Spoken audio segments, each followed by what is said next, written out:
भारत के सबसे रोमांचक गेमिंग प्लेटफॉर्म विंजो पर हैं 70 से भी ज्यादा गेम्स। तो खेलो अपने मनपसंद गेम्स और रोज जीतो करोड़ों के इनाम। Download now from winzogames.com। Game में वित्तीय जोखिम शामिल है और इसकी आदत लग सकती है। जिम्मेदारी और अपनी जोखिम पर खेलें। कोरोना वायरस से संक्रमित महान क्रिकेटर सचिन तेंदुलकर को हॉस्पिटल में भर्ती करवाया गया है। इस बात की जानकारी उन्होंने ट्वीट कर दी। सचिन ने ट्वीट कर बताया कि डॉक्टरों की सलाह पर मैं अस्पताल में भर्ती हो गया हूं। मैं जल्द ही अस्पताल से ठीक होकर लौटूंगा। बता दें कि सचिन कोरोना महामारी से जूझ रहे हैं। 27 मार्च को वो कोरोना संक्रमित हुए थे। सचिन ने अपने ट्वीट में आगे कहा कि वर्ल्ड चैंपियन बनने की 10वीं वर्षगांठ पर सभी भारतीयों और टीम के मेरे साथियों को बधाई। बता दें कि 2 अप्रैल 2011 को भारत ने दूसरी बार विश्व कप के खिताब पर कब्जा किया था। 1983 के बाद ये दूसरा मौका था जब टीम इंडिया वर्ल्ड चैंपियन बनी थी। सचिन तेंदुलकर 27 मार्च को कोरोना वायरस से संक्रमित हुए थे। उन्होंने ट्वीट कर इसकी जानकारी दी। कोरोना पॉजिटिव पाए जाने के बाद सचिन तेंदुलकर ने कहा कि उन्होंने खुद को होम क्वारंटीन कर लिया है। इसके अलावा वो इस महामारी से संबंधित सभी जरूरी प्रोटोकॉल और डॉक्टर की सलाह पर अमल कर रहे हैं। सचिन के कोरोना पॉजिटिव पाए जाने के बाद पूरे परिवार का भी कोरोना टेस्ट कराया गया था, जिसकी रिपोर्ट नेगेटिव आई है। 47 साल के सचिन ने ट्वीट में लिखा कि मैं लगातार टेस्ट कराते आया हूं और कोरोना से बचने के लिए सभी कदम उठाए। हालांकि हल्के लक्षण के बाद आज मैं कोरोना पॉजिटिव पाया गया हूं। घर के बाकी सदस्यों की रिपोर्ट नेगेटिव आई है। सचिन ने आगे लिखा कि मैंने खुद को घर में क्वारंटीन कर लिया है। डॉक्टरों के निर्देशों का पालन कर रहा हूं। मैं उन सभी स्वास्थ्य कर्मियों का धन्यवाद करना चाहता हूं जिन्होंने मेरा साथ दिया। आप सभी लोग अपना ध्यान रखें। कोरोना की रफ्तार ने देश में एक बार फिर सारे रिकॉर्ड तोड़ डाले हैं। भारत में कोरोना की दूसरी लहर तेजी से फैल रही है। नए केस के मामलों में हर दिन रिकॉर्ड टूट रहा है। अप्रैल में पिछले साल सितंबर अक्टूबर जैसा हाल हो गया है। देश में 6 महीने बाद पहली बार रिकॉर्ड 88,000 से ज्यादा नए कोरोना केस दर्ज किए गए हैं। 24 मार्च से लगातार 50,000 से ज्यादा कोरोना केस आ रहे हैं। स्वास्थ्य मंत्रालय की ताज़ा रिपोर्ट के अनुसार पिछले 24 घंटों में 81,466 नए कोरोना केस आए और 469 लोगों की जान चली गई। हालांकि 50,356 लोग कोरोना से ठीक भी हुए हैं। इससे पहले 1 अक्टूबर 2020 को 81,484 केस आए थे। इससे पहले जनवरी में ऐसा लग रहा था कि जब देश में कोरोना संक्रमण की संख्या घटने लगी है। इस साल 1 फरवरी को 8,635 नए कोरोना केस दर्ज किए गए थे। एक दिन में कोरोना मामलों की ये संख्या इस साल सबसे कम थी। देश में हर दिन सबसे ज्यादा कोरोना संक्रमण के मामले महाराष्ट्र में आ रहे हैं और सबसे ज्यादा मौत भी यहीं हो रही हैं। महाराष्ट्र में कल कोरोना वायरस संक्रमण के 43,183 नए मामले सामने आए।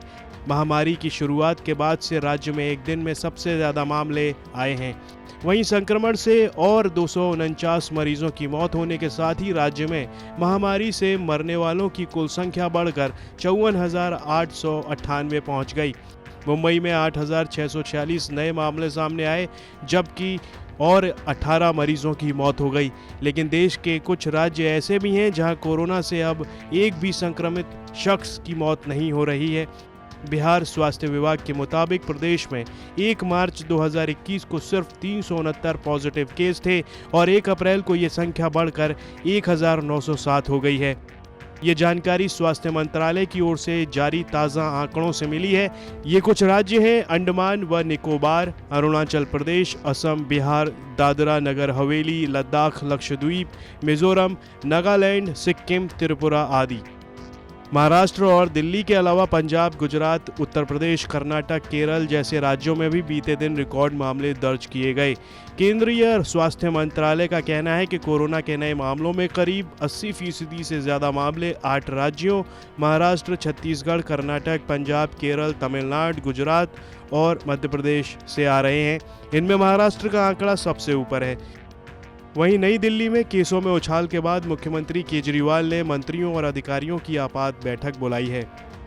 कोरोना के पिछले 24 घंटे में मामले: महाराष्ट्र में 43,183 नए मामले, पंजाब में 3,187 नए मामले, दिल्ली में 2,790 नए मामले, छत्तीसगढ़ में 4,617 नए मामले, मध्य प्रदेश में 2,546 नए मामले, तमिलनाडु में 2,817 नए मामले, केरल में 2,798 नए मामले, राजस्थान में 1,350 नए मामले, आंध्र प्रदेश में 1,271 नए मामले, तेलंगाना में 887 नए मामले दर्ज किए गए हैं। कोरोना संक्रमितों की संख्या के हिसाब से भारत दुनिया का तीसरा सबसे प्रभावित देश है। रिकवरी दुनिया में अमेरिका के बाद सबसे ज़्यादा भारत में हुई है। मौत के मामले में अमेरिका, ब्राज़ील और मैक्सिको के बाद भारत का नंबर है। देश में कोरोना से मृत्यु दर 1.33% है, जबकि रिकवरी रेट करीब 94% है। एक्टिव केसेस बढ़कर 4.78% हो गए हैं। कोरोना एक्टिव केस मामले में दुनिया में भारत का 5वां स्थान है। देश में 16 जनवरी को कोरोना का टीका लगाए जाने के अभियान की शुरुआत हुई थी। 1 अप्रैल तक देश भर में 6,87,79,138 कोरोना डोज दिए जा चुके हैं। बीते दिन 36,71,242 टीके लगे। वैक्सीन की दूसरी खुराक देने का अभियान 13 फरवरी से शुरू हुआ था। 1 अप्रैल से 45 साल से ऊपर के सभी लोगों को टीका लगाया जा रहा है। देश में अब तक कोरोना वायरस के लिए कुल 24,59,00,000 सैंपल टेस्ट किए जा चुके हैं, जिनमें से 11 लाख सैंपल कल टेस्ट किए गए। देश में कुल केसों की संख्या 1,22,21,665 पहुंच चुकी है। देश में कुल 5,84,055 केस एक्टिव हैं और अब तक महामारी से 1,62,927 लोगों की मौतें हो चुकी हैं। बेशक देश में पिछले साल की तरह संपूर्ण लॉकडाउन ना हो, लेकिन हालात उतने ही विकट हैं। गोते लगा रही अर्थव्यवस्था में भले ही राज्य सरकारें लॉकडाउन जैसा कदम उठाने में डर रही हों, लेकिन ये सबको समझ में आ चुका है कि कोरोना की ये दूसरी लहर भयंकर ही नहीं, बहुत भयंकर है।